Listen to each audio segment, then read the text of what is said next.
क्या आप जानते हैं कि अंग्रेजों के खिलाफ लड़ाई लड़ने वाला पहला शख्स एक मुसलमान था। मुसलमानों ने ही भारत की आज़ादी के लिए सबसे पहले हथियार उठाए। अंग्रेजों भारत छोड़ो का नारा देने वाला शख्स भी एक मुसलमान था। मुंबई में पैदा होने वाले यूसुफ मेहर अली ने ही 1942 में सबसे पहले इस नारे का प्रयोग किया। साइमन गो बैक का नारा भी यूसुफ मेहर अली ने दिया था।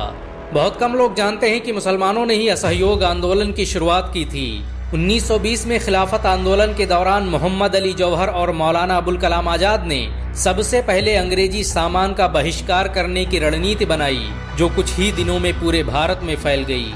असहयोग आंदोलन में मुसलमानों ने बढ़ चढ़कर हिस्सा लिया। भारत के सबसे बड़े शुगर व्यापारी हाजी सबू सिद्दीक ने अपनी शुगर फैक्ट्री पूरी तरह बंद कर दी।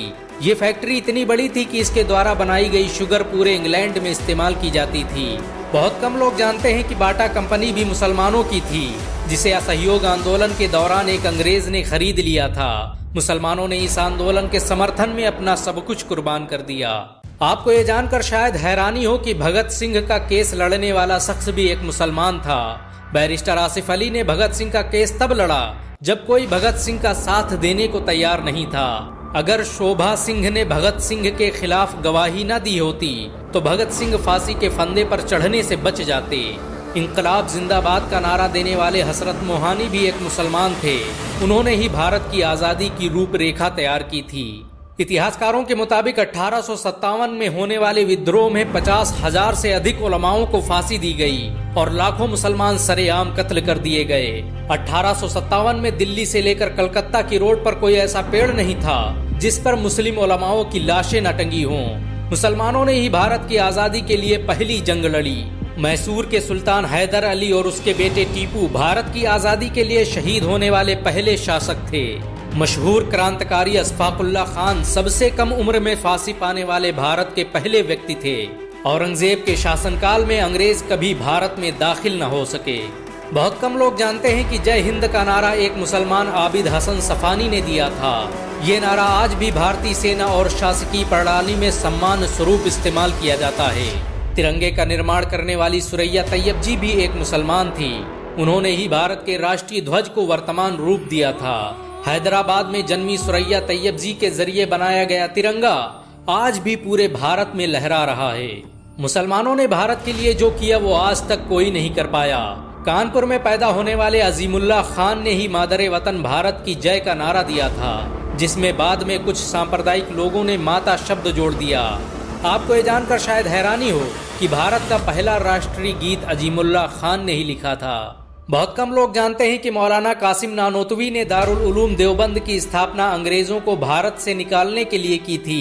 इस मदरसे का मकसद देश में ऐसे नौजवानों को पैदा करना था जो भारत की आज़ादी में योगदान दे सकें। रेशमी रुमाल आंदोलन की शुरुआत करने वाले मौलाना महमूदुल हसन और मौलाना उबैदुल्ला सिंधी दारुल उलूम देवबंद के ही छात्र थे। मौलाना उबैदुल्ला सिंधी ने सुभाष चंद्र बोस के साथ मिलकर भारत की पहली अस्थायी सरकार की स्थापना की थी और वह भारत के पहले गृह मंत्री भी थे। आपको ये जानकर शायद हैरानी हो कि मौलाना महमूदुल हसन ने ही 1920 में गांधी को महात्मा का लक़ब दिया। उनका ये नाम इतना मशहूर हुआ कि गांधी पूरी दुनिया में महात्मा गांधी के नाम से पुकारे जाने लगे। महमूदुल हसन ने ही हकीम अजमल खान के साथ मिलकर 1920 में जामिया मिलिया इस्लामिया यूनिवर्सिटी की स्थापना की थी, ताकि भारतीय शिक्षा तंत्र को अंग्रेजों के चंगुल से आज़ाद करवाया जा सके। आपको ये जानकर शायद हैरानी हो कि काला पानी जैसी दर्दनाक सजाओं को पाने वाले 90% से अधिक लोग मुसलमान थे। अंडमान निकोबार में आज भी सबसे ज्यादा कब्रें मुसलमानों की हैं। मुसलमानों के अलावा दूसरे लोगों ने काला पानी से बचने के लिए न सिर्फ माफीनामे लिखे बल्कि अंग्रेजों की मुखबरी भी की। मुसलमानों ने ही अंग्रेजों के खिलाफ सबसे पहले हथियार उठाए। 1772 में शाह अब्दुल अजीज ने अंग्रेजों के खिलाफ फतवा देते हुए ऐलान किया कि अंग्रेजों की गुलामी हराम है और हर मुसलमान पर फर्ज है कि वो अपने मुल्क और देश की आज़ादी के लिए खुद को कुर्बान कर दे। 1857 में होने वाले विद्रोह की प्लानिंग एक मुसलमान मौलवी अहमदुल्ला शाह ने की थी। वो भारत के अकेले इंसान थे जिन पर अंग्रेजों ने 50,000 रुपये का इनाम रखा था। ये रकम इतनी बड़ी थी कि राजा जगन्नाथ ने पैसों की लालच में आकर अहमदुल्ला शाह अब्दाली की मुखबरी कर दी और अंग्रेजों ने उन्हें शहीद कर दिया। बहुत कम लोग जानते हैं कि 1857 में शहीद होने वाले 90% लोग मुसलमान थे। जालियांवाला बाग में जनरल डायर की गोलियों का निशाना बनने वाले अधिकतर लोग मुसलमान थे।